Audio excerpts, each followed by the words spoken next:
Hi, welcome to the art of being a gracious diva. So, today is all about feeling stellar in the spotlight. I'm Monifa Harris. I'm a voice and empowerment coach. I help non singers and singers to build confidence in their on their stage, and in life. And we start that by using the voice. So we do use the voice as a singing voice to build confidence. So today I had so much to cover because there are so many reasons that I decided to put this event together, the art of being a gracious diva. One of the things that kept coming up for me is that we were still referring to diva as a negative thing, being a diva as a negative thing. I've never considered it that. Even back in my days when I was horribly shy and I didn't like loud people, and all of that was part of how I felt about the world, because I'm an introvert and I'm sensitive to sound, and there's a lot of reasons behind that, but it has never been a bad thing to me because if not, I never considered it a bad thing for somebody to feel good about themselves, to have a sense of pride, and to have a sense of pride in their work and their ability to do something at a high level. And to me, that was all to be admired. And so I've always admired people that are divas, and even if somebody's saying it in a negative connotation, because to me, it's like, well, you don't know what that diva was going through, right? You don't know. We're going to talk a little about the history of just the I don't know, maybe campaign against strong women voices that we've heard all most of our lives. I think most of us have heard it all our lives. And and it's just one of those things that we have to reprogram in ourselves so that we're not questioning, somebody's worthiness, like, because obviously most divas are called divas or brought into notoriety as divas because, people think it's negative, based on doing something right first, right? Whether that's being really good at singing or being really good in their field of expertise. And then, we're going to talk about the different ways that happens when you're starting to show up in leadership and being in the spotlight, how you do have to defend, a lot of times, your vision and your way of getting things done, because essentially how you get things done is how you make sure you have a great product and or performance for the people that show up for you, right? And so there's a fine line. That's why I'm calling it an art. There's a fine line between, defending that vision and, being seen or perceived as this negative aspect. Now, I also want to say that if you are trying to be a nice leader, there's a couple things around that I don't think is quite necessary. Number one for me is that you shouldn't have to try to be nice. Okay? Like, if you're trying to be nice, then you're either not respecting how you feel like somebody is crossing your boundaries, and you feel like you have to still be nice even though they're crossing your boundaries, and you don't feel like you can say that without being mean, right? Then that's part of that. If you're doing it for somebody else, if you think you're being nice to somebody, that usually means that you're looking down on them in some way, shape, or form. So please, if you're saying like I'm trying to be nice here, right, to yourself or to somebody else, I'm trying to be nice, like examine what that really means. Examine what that really means. And I had a teacher, I'm not going to say everything that this wonderful teacher used to say to me, but Dr. Brown used to say, I hate nice singers. First time I heard that from him. It was after I sang a phrase very nicely. It was very nice. I just have to say, I just want to say that it was a nice phrase. And he was like, I hate nice. Like he's throwing us this absolute temper tantrum, yelling, I hate nice singers. I do not want nice. I want beautiful. Right. And right there, like I started crying. But like it also made a very big impression on me because beauty to him and now to me, because of that iconic moment, is not about being pretty or being, you know, perfect, right? Having nothing to find fault in. It's not it's not what being beautiful is, right? Usually, and in my opinion, you know, beauty shows up when there's something that's a little asymmetrical, a little, a little off, right? Some kind of characteristic that is very definable, which means that somebody may not like it, right? Some people like freckles, some people don't, but it's a defining characteristic. So if you have them, somebody might think you're beautiful and somebody else will be like, ooh, she has a lot of freckles, right? So it's the same thing, right? So it's, and there's another thing, like in some cultures, right? There's the beauty is defined differently. And so being in those aspects of difference and embracing them is part of what makes somebody really connect to you, whether that's in beauty or in your communication, right? So if you have a little bit of the not nice things, which is usually just speaking your mind, which is not, should not be, you know, something that we look like, you know, look against, that we think that is wrong. So really what we want to do is be a part or on the side or stand for, or at least this is what I'm standing for, is that women have strong voices, and if they use them, I am not going to criticize them for using them. Okay. What I would like is for people to actually listen to them. And then there can always be a conversation about how you may or may not have felt that woman has crossed your boundaries. But that doesn't mean that they're wrong for having a strong voice to begin with. And because the history is having those voices quieted, I'd like us to be on the side of history, at least in this camp, where we encourage women to speak strongly and for themselves, and passionate about themselves, and pride, and have pride in what they do, right? So if they're speaking to what they're proud about and what they do and what they do well, you know, that we are encouraging them and that we're not quieting them, okay?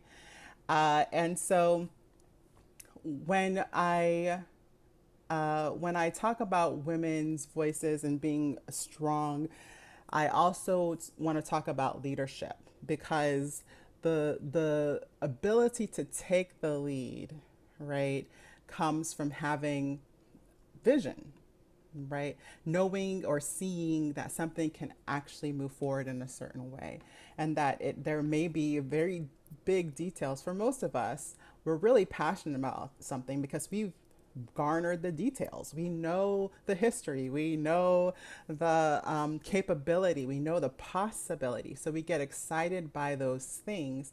We usually know very well why what we're doing is so powerful.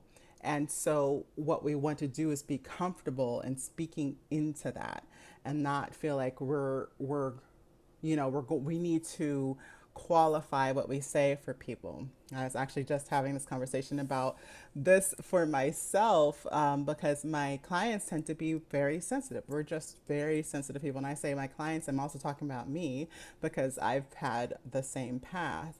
And so we just take things we're very sensitive to things, right? And being over prideful is one of those things that people that have some throat chakra trauma, that we're like, we cringe a little bit. It's hard for us. So some people are like, that are too much out there, like, ooh, that's a lot, right? We don't know how to take it. But that doesn't mean we have to be critical of it. Everybody has their own way of being, and we want, again, to support everybody's way of showing up and being in their own personal kind of strength. And our history of being critical of women's voices also makes us critical of each other. And then that criticism shows up for ourselves, that we're not leading correctly. Well, maybe I'm too loud, or maybe I'm not worthy, or maybe like that criticism comes back because of how harsh we are when we are looking at other women in the spotlight in that leadership role, right? The other part of that is we've started to resent leadership. We've started to resent leadership as authority because it's been mostly male and or mostly led by those ideas that have been patriarchal, which is like, be seen and not heard as children, or having that idea that you don't want to be too loud. You don't, there's a way to be a woman in a way that attracts a man, or you're not a woman, that kind of thing. And we've begun to resent that. So when we see any kind of leadership that's kind of too authoritative, we attach that to that kind of male suppression, right? And so it can be a reaction to those experiences in the past. So notice when you're just reacting because of an experience in the past. You're like, oh, if anybody tries to tell me what to do, I can't. Like, I'm not listening because they're telling me what to do, right? Because how you follow, again, is one of the ways that we kind of sabotage ourselves when it's time to lead, right? Like, if you're always like, oh, well, she doesn't know anything. Like, what does she know? What does she know to tell me? What da da da da, right? If there's stuff like that comes up for you, then you're probably thinking that other people are thinking that when you take the lead, right? So that's how that gets weird, right? So ask yourself, am I trying to be nice? Ask yourself, what am I criticizing? What do I think is not making me a good leader? And really look at that. And really look at those answers. And normally, the people that want to hear from you are going to say, actually, that's the same reason I would like you as a leader, right? I tend to really absorb how people are feeling and how people are receiving my information, even when they're not in the room, right? And so I tend to listen in and to respond to that. And it looks awkward, and it is awkward a lot of times.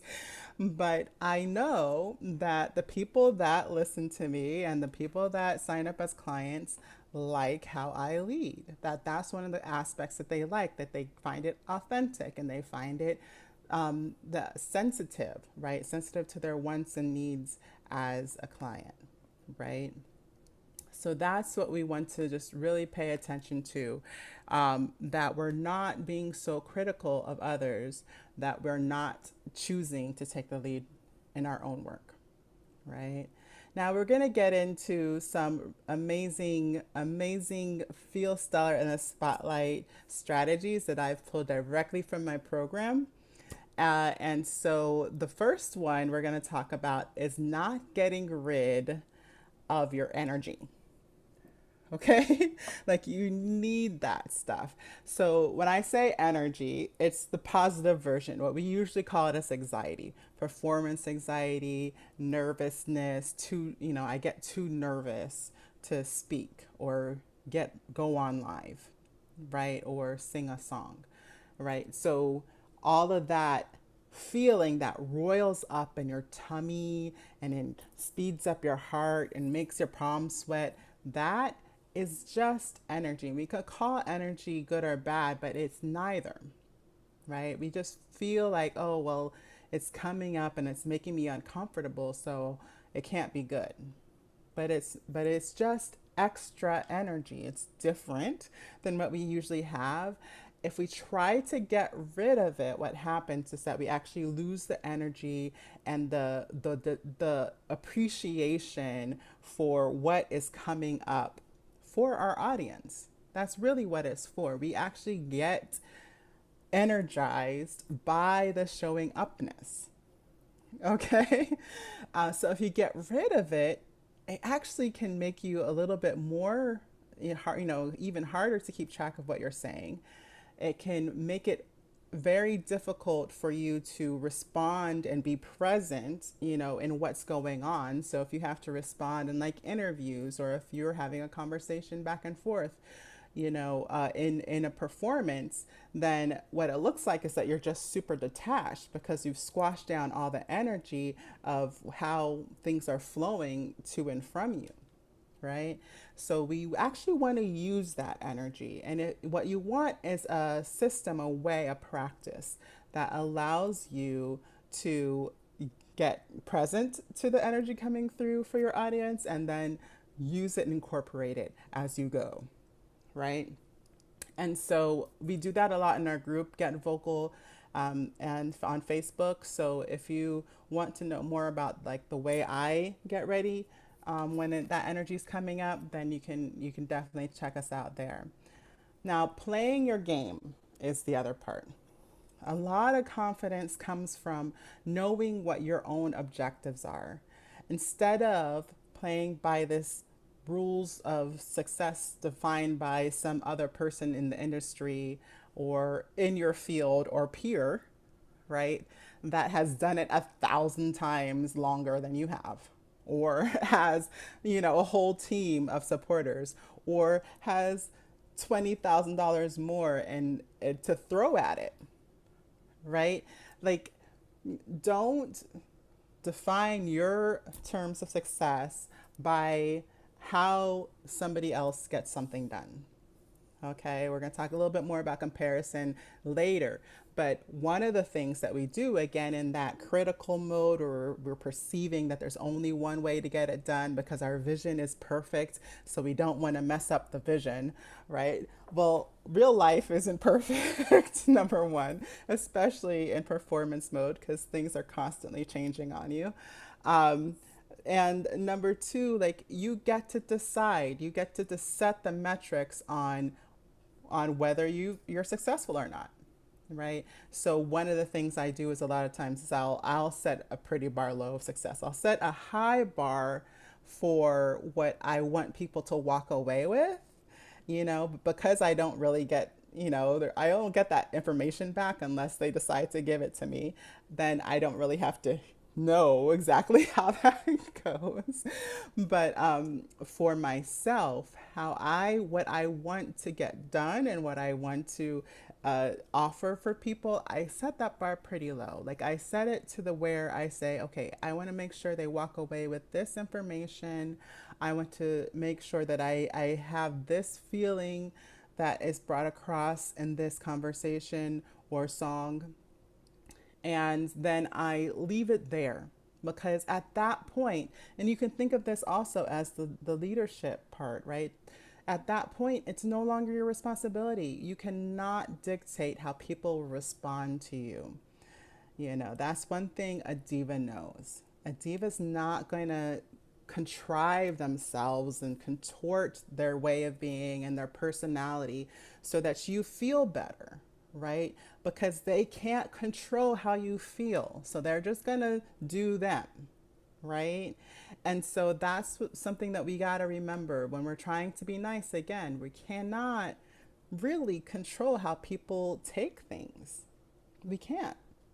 And so what we can do instead is speak from love. And we'll talk a little bit more about that later. So I want to give you this definition of confidence that I gave to my students in my course. And this is how it goes. Confidence is a combination of knowing what you can expect, accepting what you can't control, and staying present to what is. Okay? So there is preparation is the only way we can really know what to expect. What we've prepared must be performed. So, like, if you've prepared it well, if you've done the right exercises, if you've gone over it, if you've practiced, then you know that you know. Okay. You don't always feel like you know when those nerves hit, which is why you need a process to kind of bring you into the energy without it totally lambasting your ability to show up, right?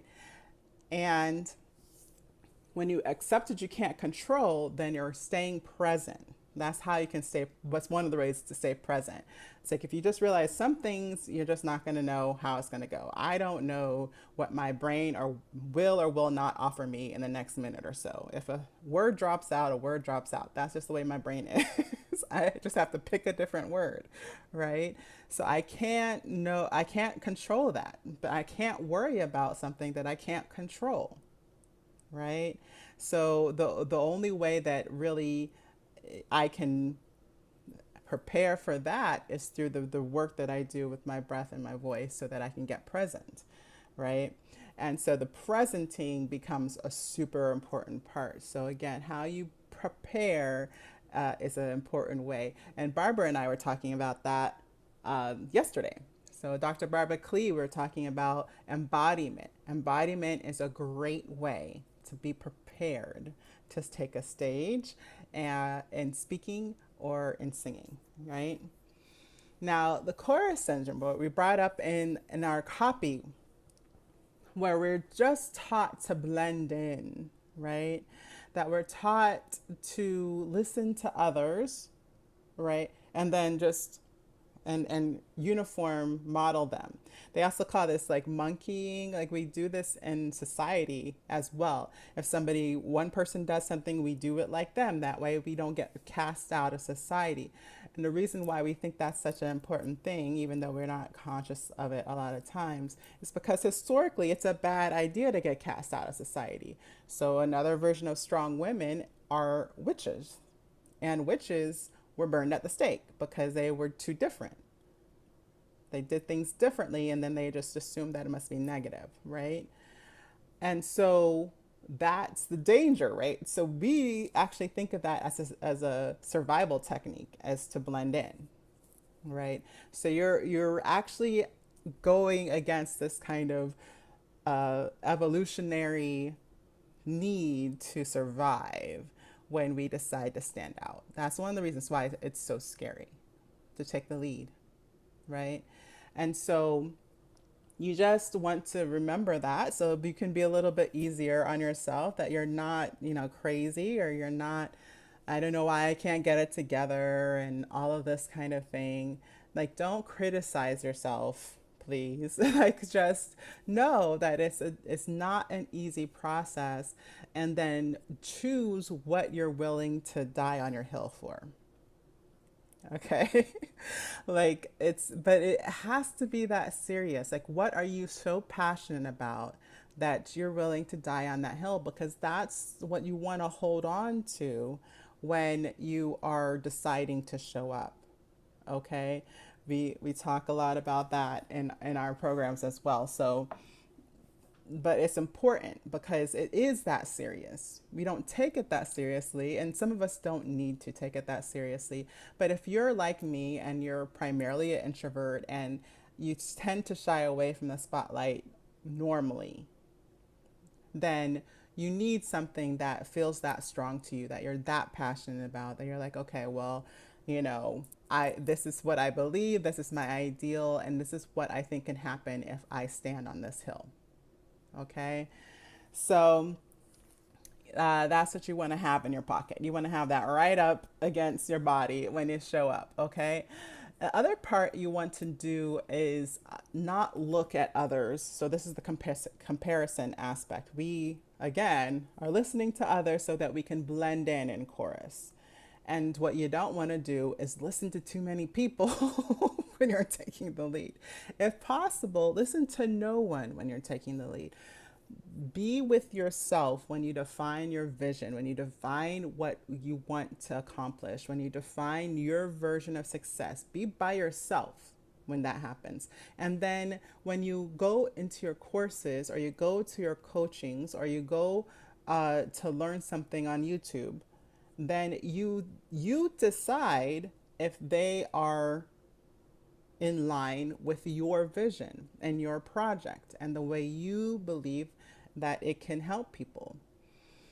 We mess up on this so much because when we're in learning mode, we're just absorbing, and we want to have that beginner's mind when we're learning something, but that's just to learn it, and that's just information in general for general people. And then you go back and then you say, well, this is what I want to do. This is how I want it to look, and then you pick the parts that work for you. If you are coming from this point where, like, well, they must know what they're doing because they have done the thing, and so I must do it exactly like they do it. Like, again, yeah, well, I feel like in the beginners portion, like, again, in the beginners, the first run or crack at something, go ahead and try it exactly how they did it, just to have the experience, to have your own experience and decide what you like and don't like about it, right? But after that, it really should be remodeled for the way you experience things. So that gets into our understanding of our own creative cycle. So we were talking about that on Tuesday with Stasha.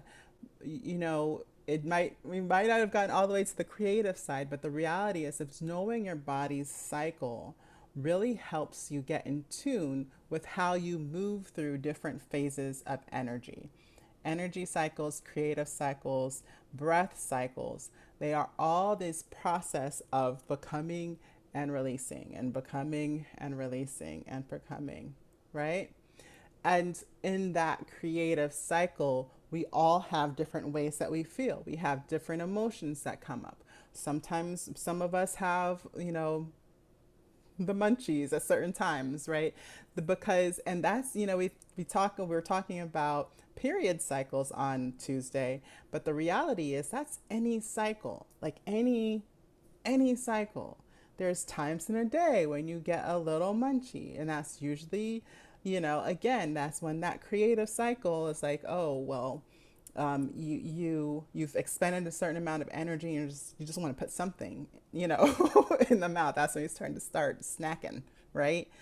And everybody's different, but these are the things you want to know about yourself, because it helps you prepare when you're in a performance cycle, because a performance is a type of cycle, it's a type of creative process. Okay?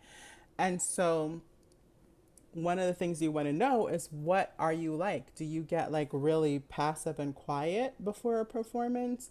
Do you feel like really low energy before a performance? Do you feel like spastic before a performance? How do you feel after going live? And performance is anything that you don't get a second chance at.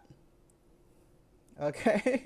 So, even when you're recording is something that, even if you're, doing retakes, you don't really get a second chance at it, because once it's out there, it's kind of done. Right? And we have that sense of, oh, well, that's now part of my legacy for never and ever, amen, right? And we have that kind of feeling about it. So it does feel like a performance. It feels like, I got to get this right, otherwise people will be looking at me like, oh my God, what's wrong with you, for 1,000 years, right? So that's why I consider it part of it as well. But especially live performance, because live, you literally, like, once that second's gone, it's done. It's done. There's not a lot you can do after that. Right? So that's part of the cycle that you wanna know. Like, you wanna know, how do you react when you're in those moments, and then you want to know what is comfortable for you. What is your most comfortable environment to create a particular thing in? So it's different. It depends on what you're creating. So if you're creating a course, what kind of environment do you like in coursework? Have you enjoyed yourself? And that might look a little different as a leader. You might want something different in your environment as a teacher. You might. And it also changes when you're in performance, like knowing where you are in your space. We're going to get a little bit more into that in a couple minutes. So, first, I want to talk to the fact that people have different amounts of the ideal amount of performance. Okay. So, extroverts have a little bit more desire to be out, right? That's the whole definition of extroversion, that they want to interact more. They like to be seen a little bit more. They get energy just from showing up. So that is what an extrovert is. If you get your energy from being quiet and from being with a book, then you're an introvert. You might not be shy. You might not be all the negative connotations of an introvert, but if that's how you get most of your energy, by being by yourself, then you're an introvert. And then there's always people that are different and they are kind of some of both. It depends. Like, and that's another way of knowing how your creative cycles look for you, right? So maybe you need a certain amount of time by yourself, but you also need a good amount of time with friends, or you need a good amount of time with just being in your place of career. And you're speaking about what your professional passion is, right? So yes, so that is what you want to know. You want to know yourself well enough to know what your cycles look like, and you want to know yourself well enough to know how much time you're comfortable with being on. Okay? Because there's different amounts of time and you don't have to be on all the time. Okay? That is not the objective in being a leader. That is not the objective of being a leader. You need to know how much you want to, and that's your leadership style. So if you if you don't know the answer to this, I actually have a quiz that's part of my free gift, right? The free gift in our the art of being gracious, being a gracious diva. In my little section, you'll see my quiz, which is called a singer's archetype, knowing your singer's archetype, but it's not really only about being a singer. It's about knowing what it looks like when you are in the spotlight, when you are, and what feels good to you.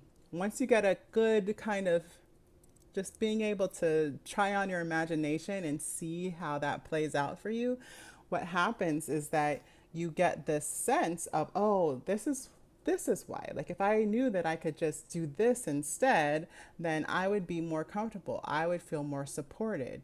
And so you can start modeling how you show up that way, and you'll do more of it. All right, you'll do more of it, and the people that need to see you will be able to see you. And that's our ultimate objective in taking our leadership roles and stepping in boldly so that people that need to see us can find us. Right? And so this is going to really also help us develop where we stand, like how we want to be when we show up for our performance. And that is the come from I was talking about with Dr. Barbara Clean, right? That come from is who you are being to feel confident. And again, like knowing what you can expect. So what you can expect is all of that wisdom and all of that reading and all of those details that you know and are passionate about, that because you've had a personal experience with that information, you know that stuff works, and that's why you're so passionate about sharing it. Okay? So that is one of the things, again, you want to have right on your body. Like, I've had this experience. I wouldn't be here talking to you about it if I didn't know for sure that this experience is possible. Right? And so that come from gives you a lot of confidence. And confidence itself is a star power. But the rest of it comes from just knowing it personally and knowing it with such passionate certainty that people can feel where you're coming from, even if you're not clear in your words and all of that, right? All of my words are not clear, but most people get what I mean because my come from is so absolute, right? And so that's what we want. Okay, one last thing we want to, well, it's not one, but the last thing we have are a few places for you to know where to look when you want to prepare your space. So, again, knowing what to expect, part of knowing what to expect is preparing your space. I'm going to go back to the diva conversation. So we were talking about Mariah Carey on one of our interviews, and we were talking about how her writer got kind of obnoxious towards the latter part of her career, right? And I want to say something to that because, again, yes, a lot of this stuff can be born out of ego, but ego is a very powerful thing in and of itself. Okay? Because what ego is saying that, well, I know who I am. I know that if I have this, and this, I will be more connected to who I am and what I'm about. And I will feel completely comfortable because it is set up in a way that makes me feel like I can do anything, right? Being in that place of feeling like I can do anything is what really allows people to get something out of your performance, right? So when I say performance, again, like what you're communicating, what you're trying to get done, right? Out of your business, out of your service. Same thing. Like showing up in a way that you feel like you can do anything is going to best serve your clients. It's going to best serve your customers, right? And so that's what preparing your space is about. We were talking about writer. So a writer is what people request in order to perform. Okay? Because that's what they believe they need. And it's a personal decision. That's why everybody makes their own. That's what they believe they need to perform at their best. And the performing at their best part may sound egotistical until you realize, well, if they give a lackluster performance, then it's not them who suffers, it's the audience. It's the people who bought the tickets. It's the people who paid for the service. It's the people who bought the thing, the customer, that suffer when you aren't in that place. Okay? So it does. It gets a little bit, it sounds like, oh my God, it's always all about you. Well, no, it's just about me right now because I'm leading right now. And so, in order for everybody to be served, I need to get some stuff. Okay?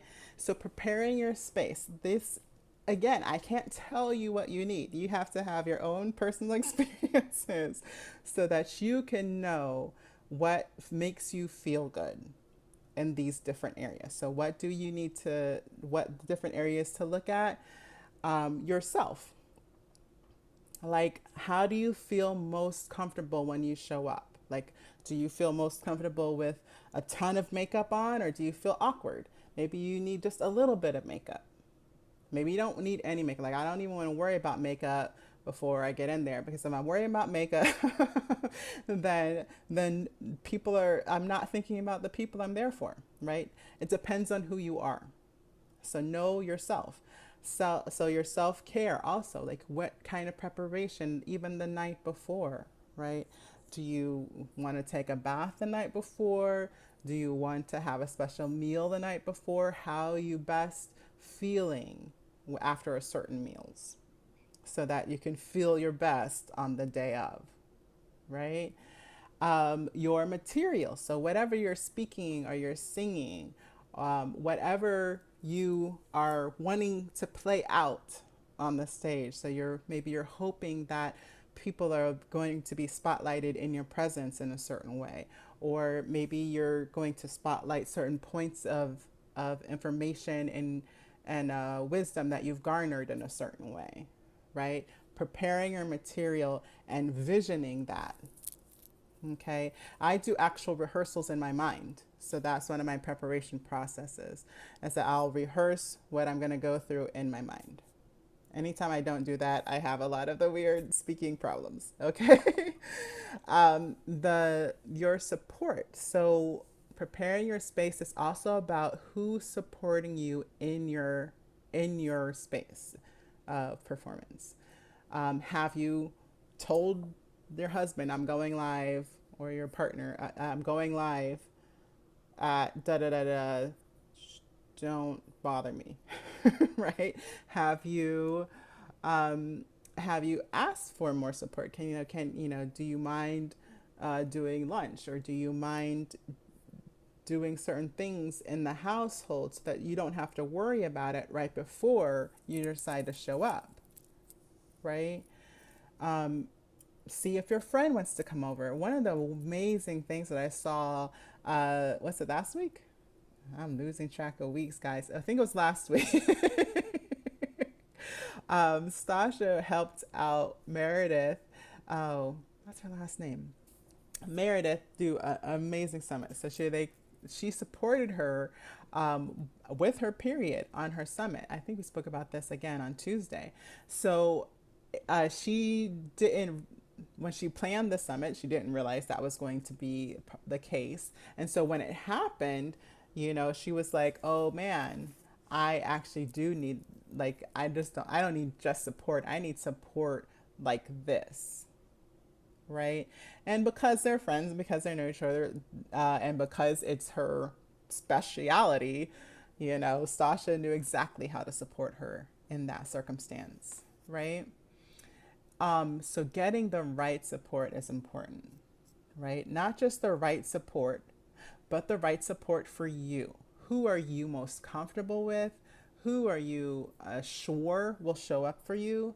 Who are you, like, that's what you want. You don't want people that you're going to be like, I hope this person is going to show up because I need this, right? You don't want to be worrying when you need to be preparing your space, and tapping into your power and getting centered and being present with your energy, right?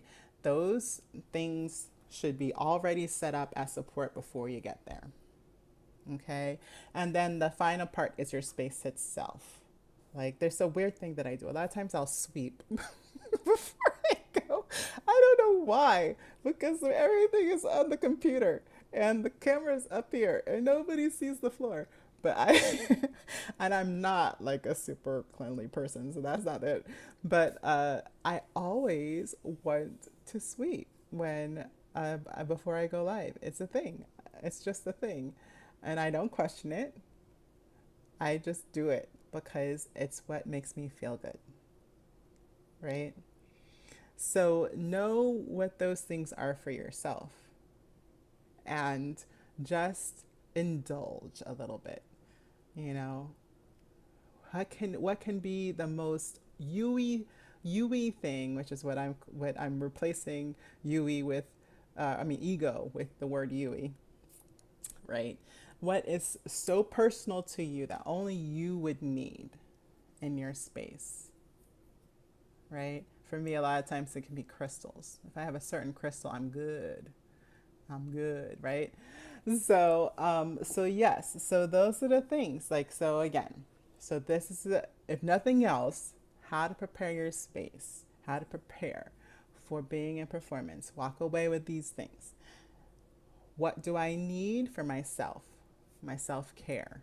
What do I want to look like? What do I want to, what do I need for that?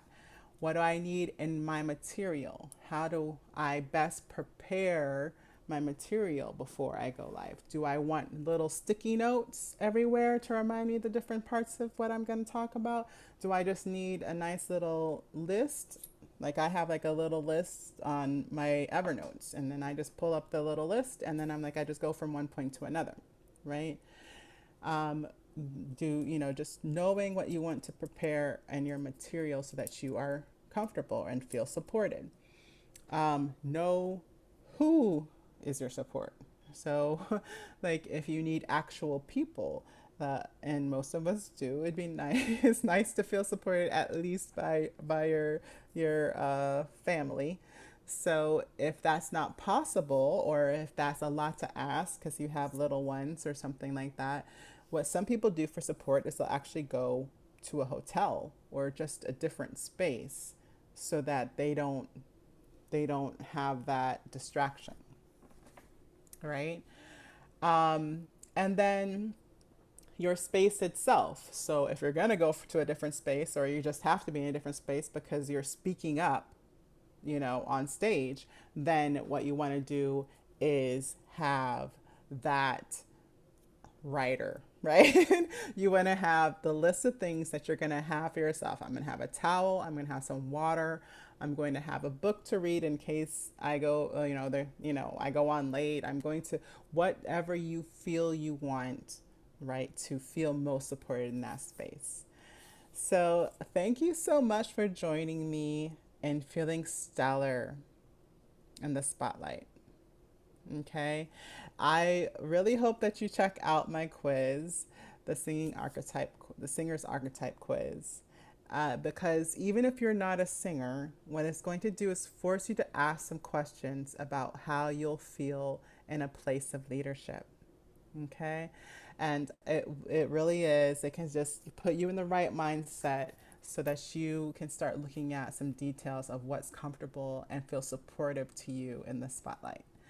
Thank you so much, and I hope to see you tomorrow. So tomorrow is Dr. Shannon Wan Lerner, and she will be at 10 a.m. Pacific, and she's amazing. And we'll be going over the characteristics of a diva, and it's just going to be amazing. She's here too. I've been seeing things popping up, and I know I've seen her name, but I don't always I don't always can read and like do the thing at the same time.